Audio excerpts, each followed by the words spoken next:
Hello, everyone, and thank you for joining Cinderella CEO On Air. We're so excited to be here today with Gigi Dixon. And you can find us if you have not been able to join us today, but you're listening and want to send the link to someone. We can be found on Spreaker, YouTube, and iTunes. And I have really enjoyed doing these podcasts because I get to reconnect with lots of friends and colleagues and all of you. And the purpose of Cinderella to CEO on Air, which I kind of shorten a lot of times and just call it C to CEO. And our goal, our purpose is to improve lives through community, coaching, and curriculum. And you can find us also at cinderellaceo.com. And let me just say, I hope everybody out there is getting the help they need after this latest crazy storm. It's been pretty unbelievable here in Texas, and I know not pleasant for anyone really who's been snowed in and lost water and lost electricity around the country. And prayers and thoughts to everybody getting back on track. Throughout this pandemic, Cinderella to CEO has really been a champion of the comeback plan. And so we highlight stories of women and men who work their way up and overcome hurdles and who are focused on making their dreams come true as well as others. So if you ever want to reach out and talk to me, make an appointment to find out more about what we do, just go to cinderellaceo.com/discovery and you can find me. We'll set up an appointment and talk a little further. So coming to one of the highlights of February, as well as the year 2021, is my opportunity to get to interview Gigi Dixon. And if you're watching us on the screen, you can see her right now. She has not aged a day since I have seen her. And Gigi, we're going to talk about the last time we saw each other in person. But would you mind if I just did a brief intro of you and about you? Go ahead. Okay, thank you. I was hoping you'd say that. So Gigi is, if you can't see Gigi on your screen, check your view. If you're on Zoom, just check your view and you should be able to see Gigi in the speaker format. If for some reason you can't see her, let us know. I think I can see her perfectly fine. I just got a note that somebody couldn't see her. But she's a Gigi Dixon, which her formal name is Georgette.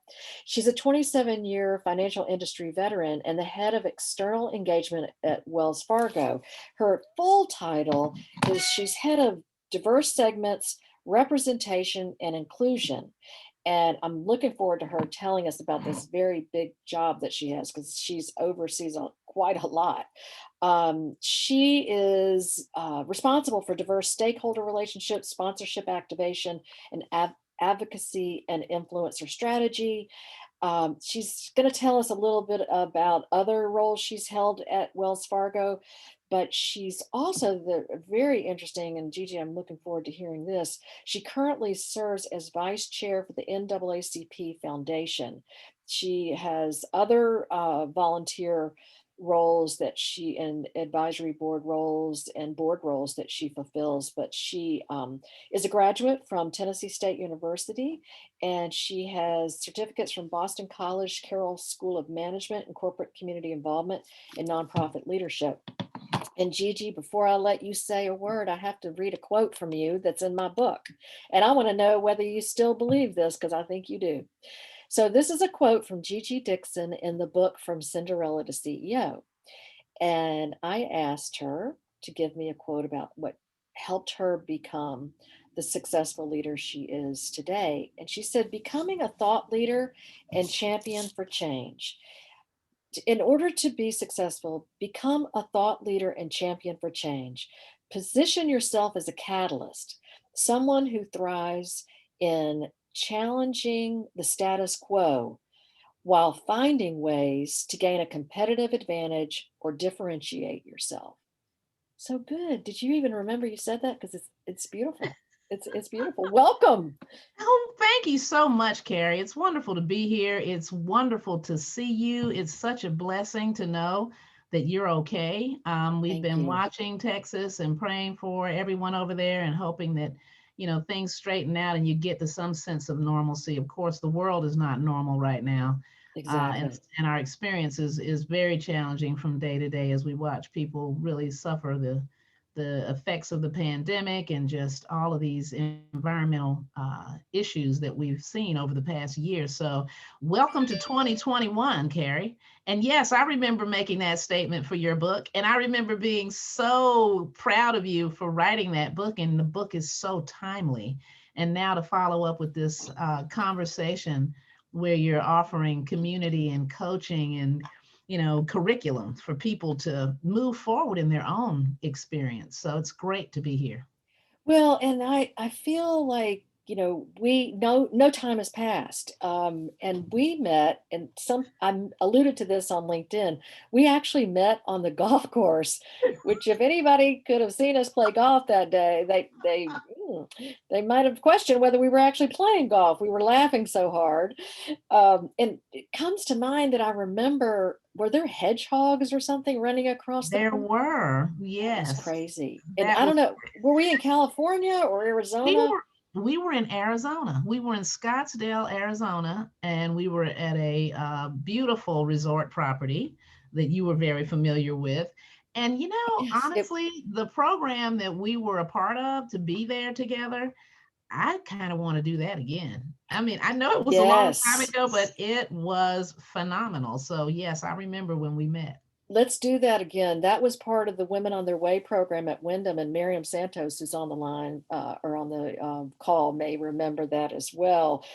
We had such a good time, and yes, that was a great resort in California, and I mean in Arizona, and we had another one in California that was really great. Mhm. So that tells you something, things like that, getting together and having an activity together, even having these Zoom calls, I think, in this pandemic time, at least gives us something to get together, which maybe, we wouldn't have even been able to do this without, the expense of travel and things like that. Zoom does allow us to be able to get together. So that's fantastic. So what I wanted to start with, there's so much I want to start with, but you as head of this very wide-ranging department, um, s- I literally I thought it was really I want to say this in a positive way. I thought, oh, Gigi's head of diversity. Mhm. Well, it's more than that. Tell us a little bit more about what you do and why the role is so important at the bank. Yeah. Well, so what I do is manage a team. We have a portfolio of lots of national relationships, and some of them are nonprofit relationships. We work with think tanks. We're looking at thought leadership around enterprise diversity, equity, and inclusion. Our goal in my team is to align with the chief diversity officer in her organization and align with our program management function so that we are able to chart the course for how we Yeah. integrate diversity, equity, and inclusion into everything about our business. This was a decision, Cary, that came from our CEO, Charlie Scharf. And Okay. he made this decision very shortly after he joined Wells Fargo a little over a year ago. That's great. And what Charlie was driving for is he wanted transformational change. And the way that you do that is you literally create the focus. He invited a really energetic and action oriented leader to the bank. His name is Kleber Santos. He came over from Capital One. And very quickly, Kleber started to structure his team and pull talent to the table. And, I received a phone call from him that said, in my onboarding calls, Gigi, everybody's asking me, do you know Gigi Dixon? As you build out this practice, which I would call a center of excellence in a sense, but it's actually a business that reports directly to the CEO Great. called Diverse Segments Representation and Inclusion. Mhm. And I said, well, that's humbling that everybody's mentioning my name. And he said, yeah, but I think I know why. He said, it's because you've been doing this kind of work for a long time and you've had some great success. And he asked me to come over and join him and help build this out for Wells Fargo. That's And fantastic. after 26 years, I'm looking at that, Cary, and I'm thinking about the great work that we did with NABO and all of the minority and Yes. women-owned business work that we did for so many years, and then looking at other bodies of work that I've had the opportunity to lead at Wells Fargo, and it all just kind of culminates to what I'm being asked to do right now. So I'm just really honored that I caught his attention and that my body of work has spoken for itself. And Hmm. I've been invited to lead external engagement, which is all about stakeholder relationships, about building the brand and managing any type of risk associated with our reputation. It's about engaging and convening and understanding, how to reach the broadest scope of communities, customers, stakeholders, policy influencers with the messaging and the experience of Wells Fargo that's going to move us forward. And so it's very exciting work. It's high profile work. And Cary, Yeah. you and I both we're used to that. We're used to Hmm. making speeches and getting out and meeting people. We love people. Yeah. And I think that just comes through naturally for us. So it's a great opportunity for me. And I have the most talented people on the planet who are going to work with me on this journey. We're building out our team now. And I'm just excited about how people are responding and saying, oh, Gigi, I'd love to be a part of that. So You're like, check. Okay, committee chair. absolutely. And another thing about this work is it really leverages all of the assets of the organization in order to engage both Yes. internally and externally. So there are lots of things that Wells Fargo does and lots of investments that you read about in the paper. When we make those announcements, we make lots of investments in communities. We do a lot of philanthropy and outreach. And so that with external engagement, we get to take all of that, leverage that, and get people engaged all the way up to our CEO. So it's I pretty love awesome. that. I love that the diversity and inclusion is not segmented over in the corner or, just has its own little whatever, you do these things, but don't talk to anybody else. Mhm. That's not necessarily um, what it would be, but it has a tendency to people. In the past, but not always, to check that box. Okay, we've got diversity and inclusion handled, but it's integrated into the banking system Yes, and you can measure it.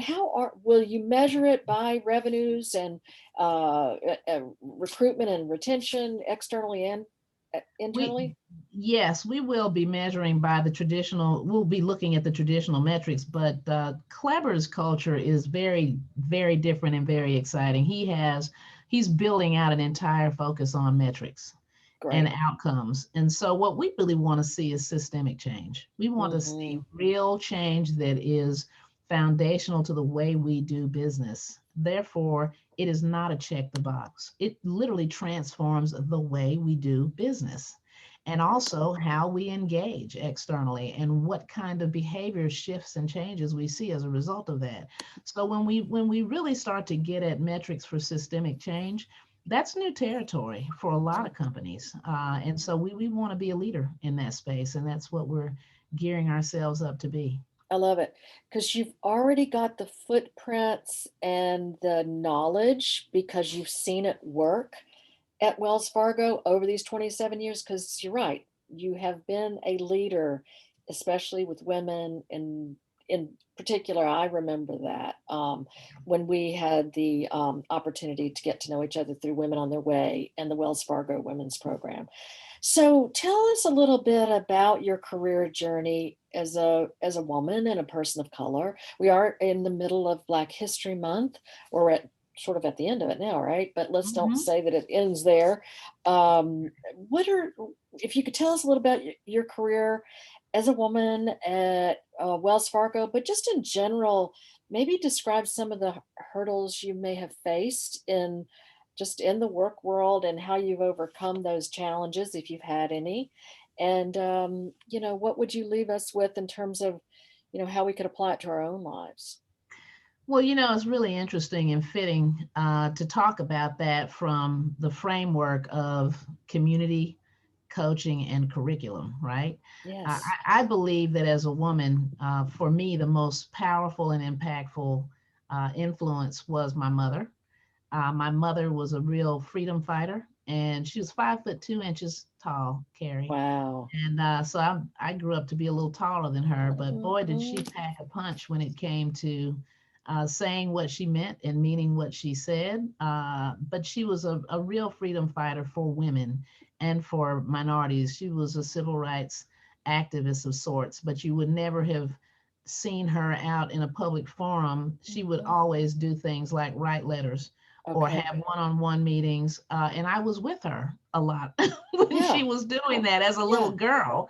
So Yeah. when I look at my career trajectory and where I am today and the stakeholders that I work with, my mother grew up in Greenville, South Carolina. And, her Jesse Jackson's mother, Reverend Jesse Jackson, Yeah. his mother lived right down the street from my grandmother. You're And kidding. when we In would go in to, Greenville?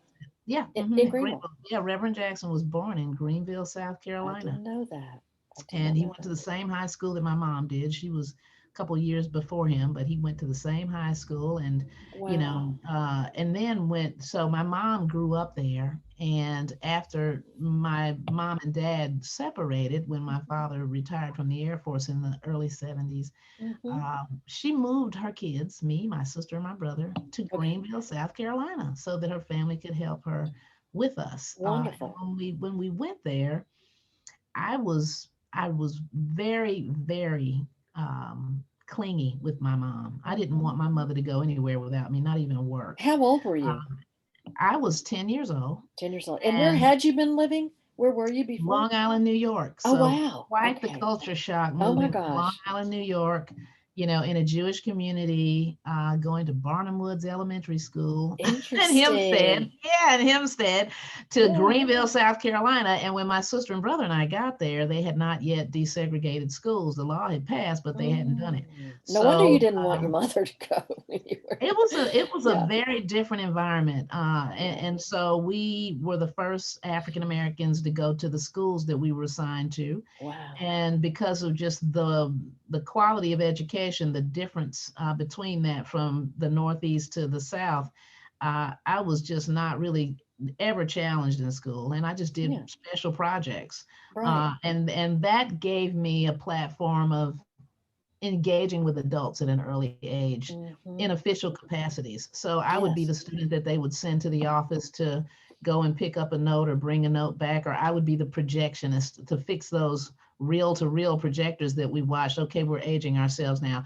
But they would say, Gigi, can you fix that? Do you know how to splice that film? And these are things Right. I did in middle school Wow. because I just, And that I does a lot for self-confidence too, right? absolutely, absolutely, and I always had a curiosity for people. So I Hmm. fast forward to my mother being really understanding of her child, allowing me to go with her to League of Women voter meetings, allowing me to sit and listen to her conversations with the chairman of the NAACP who lived in Greenville and was the husband of her best friend from high school.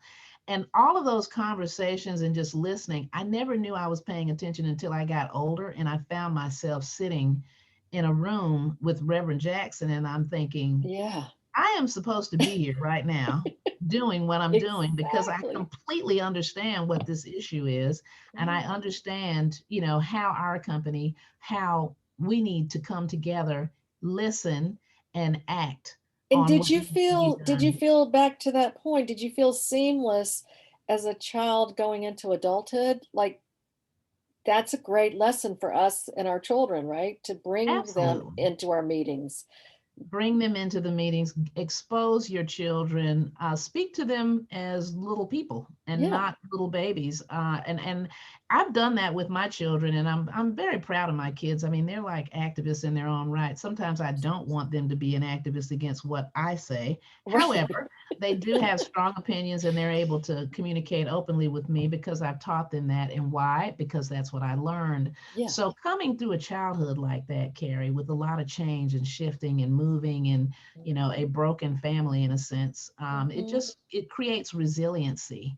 It is not Yes. a negative. It might feel like a negative in the moment, but it's not a negative. And then my mother moving us to Greenville to be around her community, the community that she grew up in. And then Yes. those individuals taking us under their wing and coaching us and training us and helping us understand what it meant to navigate down south, as Right. opposed to navigating as a military child on a military base where all you really cared about was whether your dad was going to come back from the last assignment, right? Yeah. You didn't Yeah. even think about whether you were black or whether you were Hispanic, or you just didn't think about that. You thought Hmm. about, my dad is serving the United States of America and he is in harm's way and we pray that he comes home. But then you move to this new environment where people are rubbing your skin and asking if that color comes off. They're Wow. feeling your hair and they're asking what kind of texture is that? Or they're calling you names that you've never heard of before. How did that So feel? What did it you, how, was very uncomfortable, yeah. very uncomfortable. But at first, it didn't feel uncomfortable. The first time it happened, Carrie, interestingly enough, Hmm. it didn't feel uncomfortable because I didn't know what they were saying until I told my mom my Yeah. experience at school that day. Yeah. And she put me in the car and drove me to the school, and she chewed out the principal and said, "You Good. will not, these kids will not talk to my child that way, and you need to do something about it." And the next day, the whole class apologized to Oh, me. great. And that Great. was my first introduction that, okay, there's Hmm. something different here. Yeah.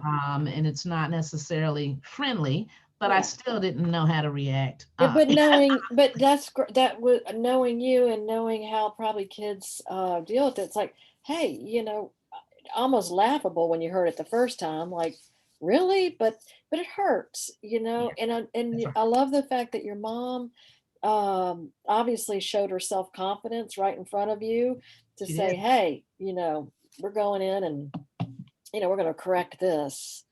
And Yeah, thank God she did. yeah, she did. And that's, getting to the whole idea of how you approach new situations, how you lean in to challenges. My mother instilled a level of confidence in us that I didn't even realize how strong it was until I got to know other people who would ask me, Gigi, how could you have the courage to say that Right. in a public Hmm. forum? Or how could you courageously talk to our CEO, that way, just to be direct and be very Hmm. candid and say, you know what, this doesn't feel good, or this doesn't feel right, and here's why, and here's how we might want to think differently. That courage comes from knowing that no matter what happens, you are loved, you are important, and you are very capable, Love no it. matter what happens. And so when we think about career, for me, my career has been a journey, one that I never anticipated. Leadership for me, real leadership, came to the fore when I was in high school and I became the queen of my high school. That's a whole nother story. We can talk about Cinderella and wearing crowns on another Yeah. podcast, but Yeah. that was an interesting revelation We'll put around. that in the second book. Yeah, Okay. that was interesting. But that experience prepared me for the next leadership experience when I Mhm. was in college, and that's where the coaching and curriculum really came in handy, because there Yes. were administrators on the college campus who really took me under wing. There's a Viewpoints article that Wells Fargo published for Black History Month that features me, that tells that story I of will leading share Black that with mentors. everybody. I'll put Yeah, that into the podcast. Yes, I saw that on LinkedIn. yeah, That's and so fantastic. you were talking about mentors. My mentors from Tennessee State are still my mentors today. Wow. The vice president of student affairs, when I was there, she was the first female ever to hold that position. Her name is Barbara Merle. I talked with Hmm. her about a week and a half ago on her birthday, sang happy birthday to her. Oh, And I graduated from college in 1983. So, and she's still my mentor. And President Humphreys was the president there, and for the students who have gone to an HBCU, or adults who've gone to an HBCU, or students who are in an HBCU, Florida A&M University, you might think he was the president of FAMU. Yes, he was, but he was the president of Tennessee State before that. oh, He was my huh. president, and he's still a mentor to me. I Um, love it. and then the curriculum, the guidance, The guidance came from what I would call a community of administrators, staff, adults, even campus security. I mean, Yeah. they really, all of them had their hand on me coming through that experience. And when I came into corporate America, Cary, you know this story, that was not my trajectory. I'm an actress and a singer, and Yeah. I love radio and television, and I've had a radio show when I was in college. I had a radio Hmm. show and loved television production, and I studied opera. And Wow. so, I love to I'd sing, forgotten that. I'd but forgotten I that. I got recruited by Procter and Gamble on the Yeah. college campus. Why? Hmm. Because I decided to be a student leader. I decided to Hmm. lean into some of the challenges that HBCUs were facing at the time, and to be Hmm. someone who might try to work on solving some of that. Hmm. And as a result, I was noticed and I was recruited by P&G. So to all of the young people who want to know how to get in, just be who you are. Yeah. Be who you are and be the best you that you can be. Be confident, have courage, but also make sure that you are delivering excellence. Yes. Be accountable, and take responsibility for some things, Yeah. Even if you especially fail. things.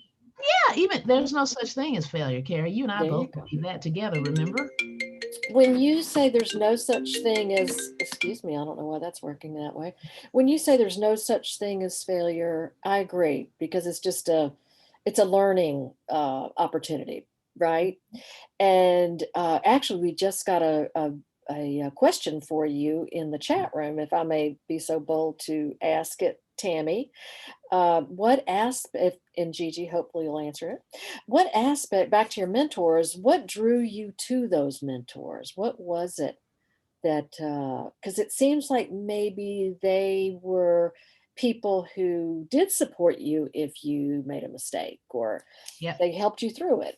Did they give you a role model to see how they dealt with mistakes, or? They did, especially Barbara Merle. I was there when she got her promotion to be the head of student affairs. And I remember how graceful she was. She was succeeding a man, of course, Mhm. and there was a lot of chatter about, why would they put a woman in that role, because there'd never been a woman before. Yeah. She would be over the dean of men and she would be over the dean of women. And Wow, so that was a big she deal.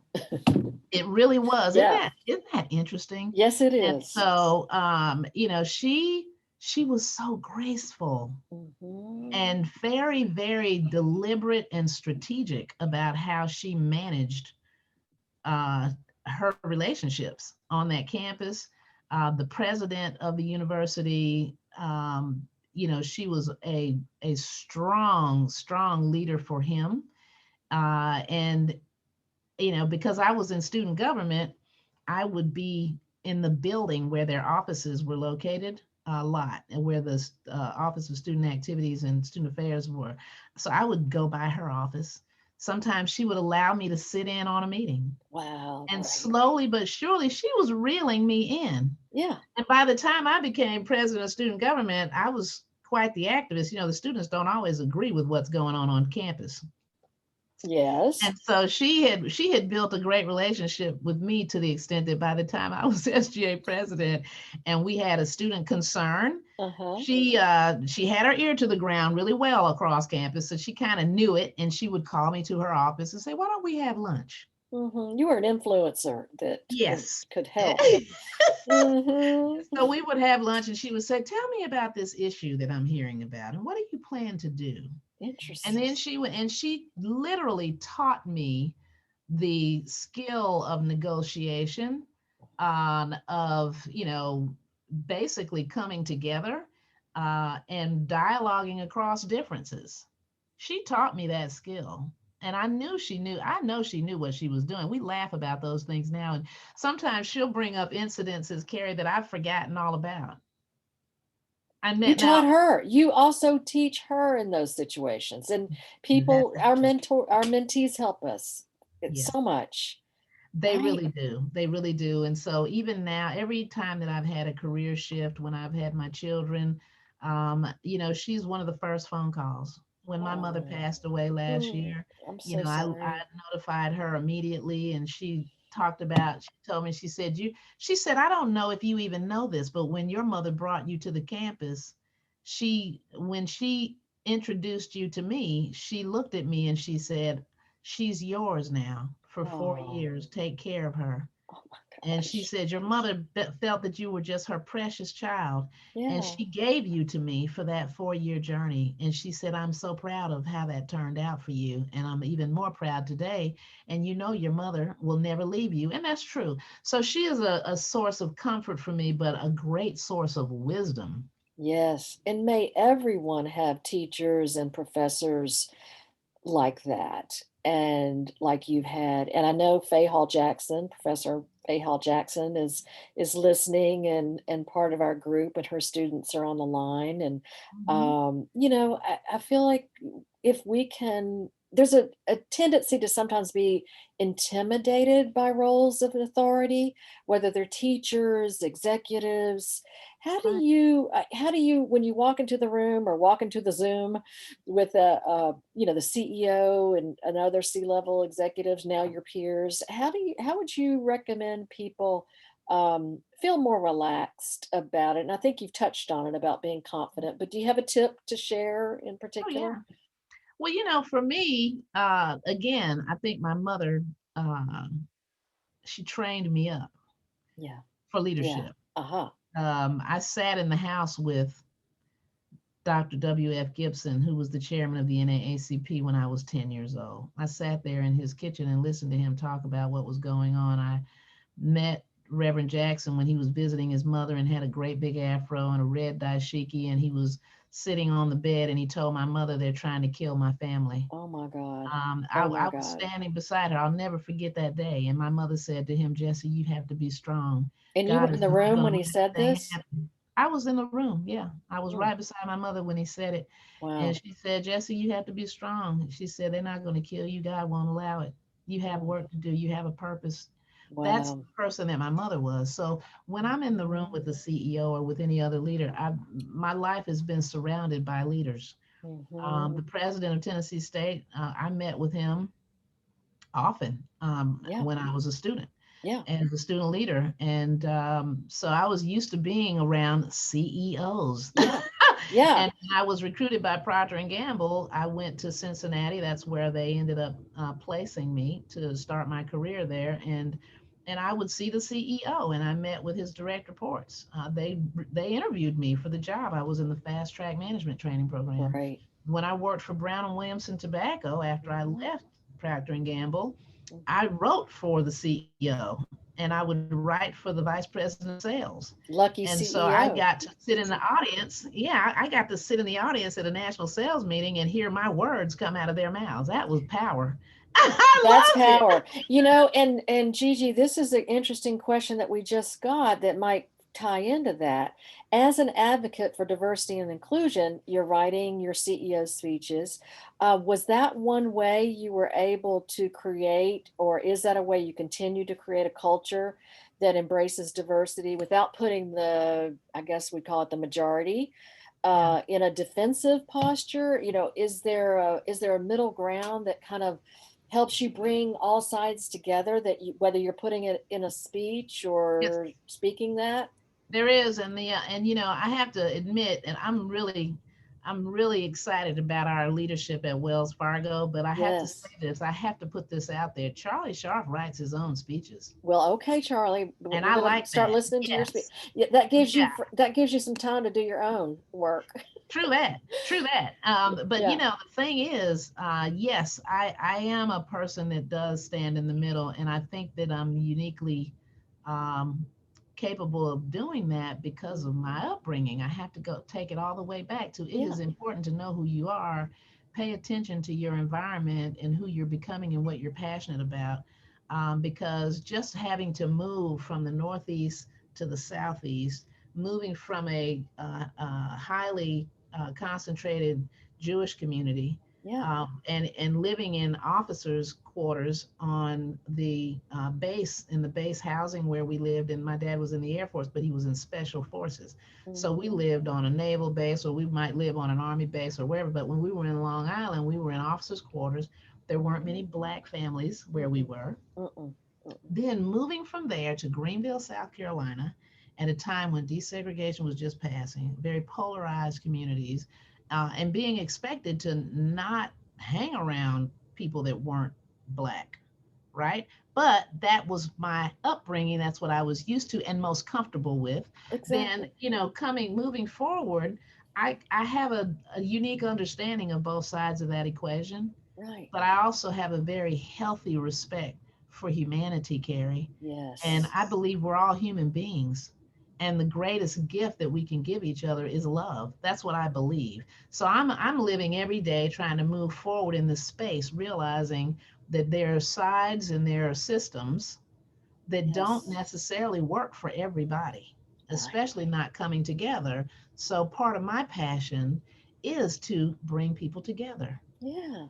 And is to encourage through people. love, Yeah, through love and humanity. And people sometimes don't associate love with the business world, but probably the most successful leaders in business put love first. that's right. That's And right. I think with it we have a tendency, and we God knows we all have our own whatever baggage to bring to the table or Hmm. views. And I think unlearning is, an opportunity too, because some of us have to unlearn things, and That's right. the unlearning, how that can be a benefit. And the benefit usually is, in seeing the progress that's being made through diversity and inclusion.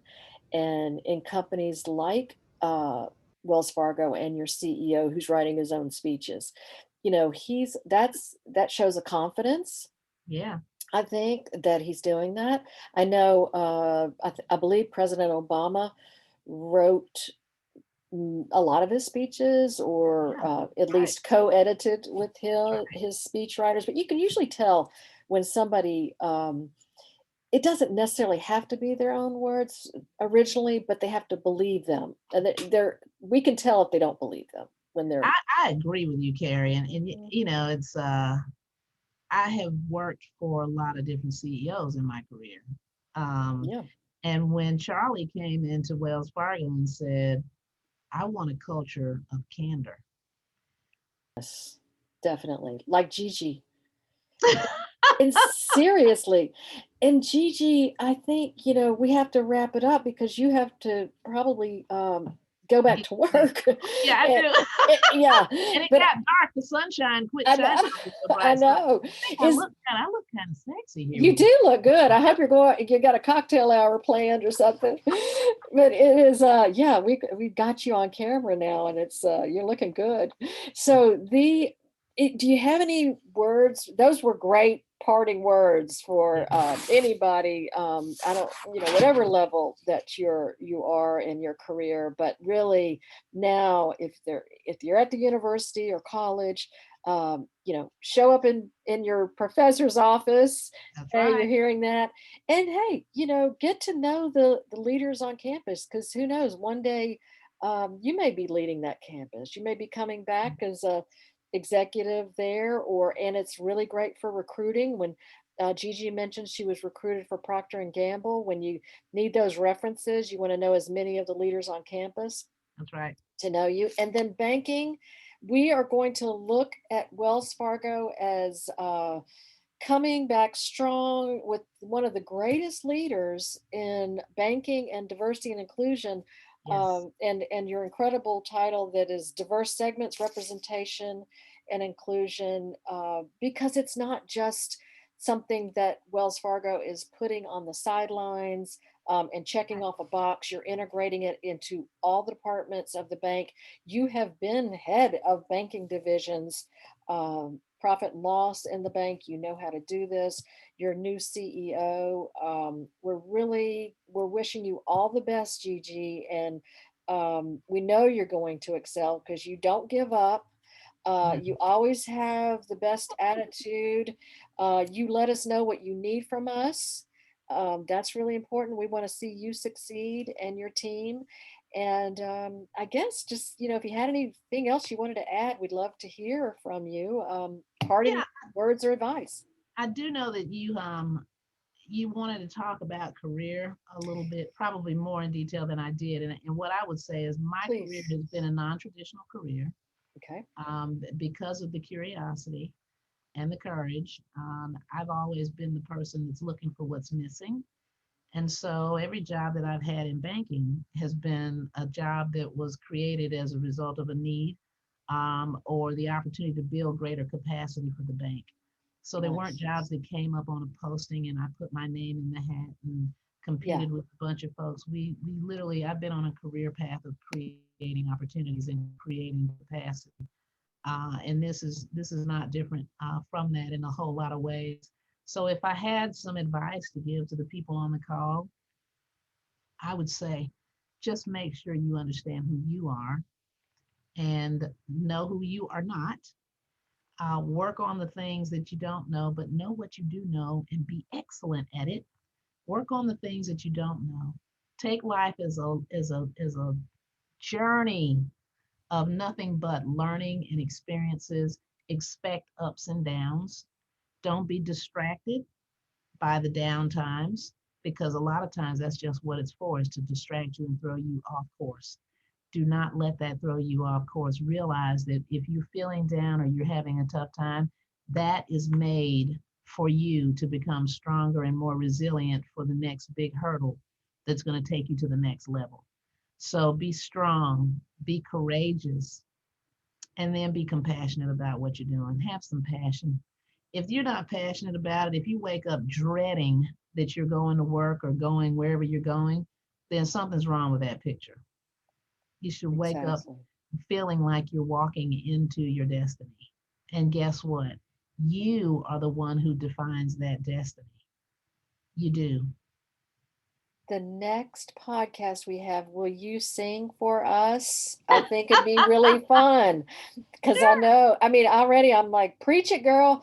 Gigi, you're changing lives just by being on this podcast like you do every day in your job, or your Thank you, Cary. appreciation for humanity and the love you inspire and give. Somebody just wrote, curiosity and courage are huge, incredible career path in your career path. So to second that of everything you've said. And Marian Santos says, thank you, Gigi, for your inspiring and authentic advice.